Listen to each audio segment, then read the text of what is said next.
17 बिंदु 0,2 से गुजरने वाले वक्र का समीकरण ज्ञात कीजिए। यदि इस वक्र के किसी बिंदु के निर्देशांकों का योग उस बिंदु पर खींची गई स्पर्शरेखा की प्रवणता के परिमाण से 5 अधिक है तो हमें इसमें इस बिंदु से गुजरने वाले वक्र का समीकरण ज्ञात करना है। जहाँ पर इस वक्र के किसी बिंदु पर निर्देशांकों का योग उस बिंदु पर खींची गई स्पर्शरेखा की प्रवणता के परिमाण का 5 अधिक है। और वक्र के किसी बिंदु के निर्देशांकों का योग मतलब x धन y उस बिंदु पर खींची गई स्पर्शरेखा की प्रवणता मतलब dy और dx का परिमाण से 5 अधिक है। मतलब यहाँ पर x धन y बराबर है dy बाई dx धन 5। और यहाँ पर हमें बिंदु 0,2 दिए हुए तो यहाँ पर हम लिखेंगे दिया है x बराबर 0 और y बराबर 2। और यहाँ पर x धन y बराबर है dy बाई dx धन 5। तो हम 5 को इस तरफ ले जाएंगे और y को इस तरफ लाएंगे तो यहाँ पर आ जाएगा x ऋण 5 बराबर dy बाई dx ऋण y। और यहाँ पर हम इसे इस तरह लिख सकते हैं dy बाई dx ऋण y बराबर x ऋण 5।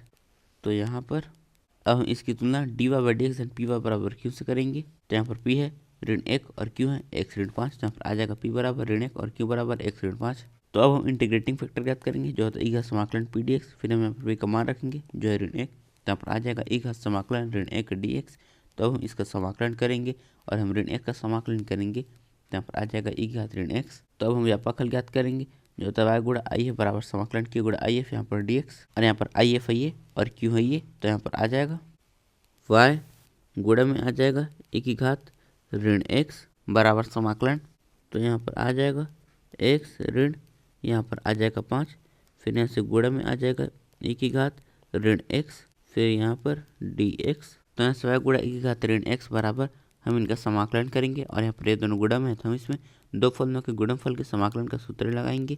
तो आई रेट के हिसाब से यहाँ पर ये हमारा प्रथम पद और ये है हमारा द्वितीय पद। तो यहाँ पर ऐसे रहेगा। तो यहाँ पर आ जाएगा x ऋण यहाँ पर आ जाएगा 5 फिर इसका समाकलन तो वो हो जाएगा e घात ऋण x बटे यहाँ पर ऋण 1 ऋण समाकलन। हम इसका अवकलन करेंगे तो x का अवकलन वो हो जाएगा 1 ऋण 5 का अवकलन वो हो जाएगा 0। फिर हम 1 में 0 घटाएंगे तो यहाँ पर आ जाएगा 1 गुणा इसका समाकलन। तो यहाँ पर आ जाएगा e घात ऋण x बटे यहाँ पर आ जाएगा ऋण 1 फिर यहाँ पर आ जाएगा dx। तो यहाँ पर y गुणा e घात ऋण x बराबर हम इसे लिख सकते हैं ऋण e घात ऋण x फिर हम ऋण का इसमें गुणा करेंगे तो यहाँ पर आ जाएगा 5 ऋण यहाँ पर x और यहाँ पर आ जाएगा e घात ऋण x फिर ये हो जाएगा ऋण e घात ऋण x फिर हम इसका 1 में गुणा करेंगे तो यहाँ पर आ जाएगा ऋण e घात ऋण x फिर ऋण का ऋण में गुणा होगा तो ये धन हो जाएगा। फिर हम इसका समाकलन करेंगे तो यहाँ पर आ जाएगा धन फिर यहाँ पर e घात ऋण x बटे यहाँ पर आ जाएगा ऋण 1 धन c। तो यहाँ से y गुणा e घात ऋण x बराबर 5 ऋण x e घात ऋण x और यहाँ पर ये हो जाएगा ऋण e घात ऋण x फिर ऋण का धन में गुणा होगा तो यहाँ पर आ जाएगा ऋण e घात ऋण x धन c। तो हम e घात ऋण x को इस तरफ ले जाएंगे तो ये इनके हर में आ जाएगा। तो यहाँ से y बराबर तो ये पहले इसके हर में आएगा तो यहाँ पर आ जाएगा 5 ऋण x गुणा e घात ऋण x बटे e घात ऋण x फिर इसके हर में तो यहाँ पर आ जाएगा ऋण e घात ऋण x बटे e घात ऋण x धन c बटे e घात ऋण x फिर इससे ये कट जाएगा और इससे ये कट जाएगा तो यहाँ पर आ जाएगा 1। तो यहाँ से y बराबर यहाँ पर है 5 ऋण यहाँ पर x ऋण 1 धन c और हम इसे ऊपर ले जाएंगे तो यहाँ पर आ जाएगा e घात x। तो यहाँ से y बराबर हम 5 में 1 घटाएंगे तो यहाँ पर आ जाएगा 4 ऋण यहाँ पर आ जाएगा x धन c गुणा में e घात x। तो यहाँ पर हम व्यापक हल मिल गया तब हम विशिष्ट हल ज्ञात करेंगे तो उसमें हम यहाँ पर c का मान ज्ञात करेंगे। तो यहाँ पर x बराबर 0 और y बराबर 2 की सहायता से हम c का मान ज्ञात करेंगे। तो यहाँ पर हम लिखेंगे x बराबर 0 और y बराबर 2 रखने पर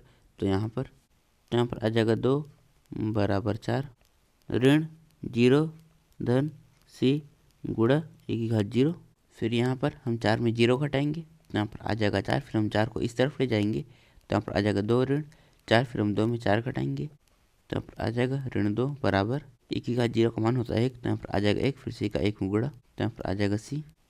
तो यहाँ पर हमें c का मान मिल गया तो हम विशिष्ट हल ज्ञात करेंगे तो उसके लिए हम c के मान को इसमें रखेंगे और यहाँ पर ये है हमारा समीकरण 1। तो यहाँ पर हम लिखेंगे समीकरण 1 में c का मान रखने पर तो यहाँ पर आ जाएगा y बराबर 4 ऋण x और यहाँ पर c का मान है ऋण 2 तो यहाँ पर आ जाएगा ऋण 2 फिर यहाँ पर e घात x। तो यहाँ पर बिंदु 0,2 से गुजरने वाले वक्र का समीकरण है y बराबर 4 ऋण x ऋण 2 e घात x। तो यहाँ पर हम लिखेंगे अतः वक्र का समीकरण y बराबर 4 ऋण x ऋण 2 e घात x है।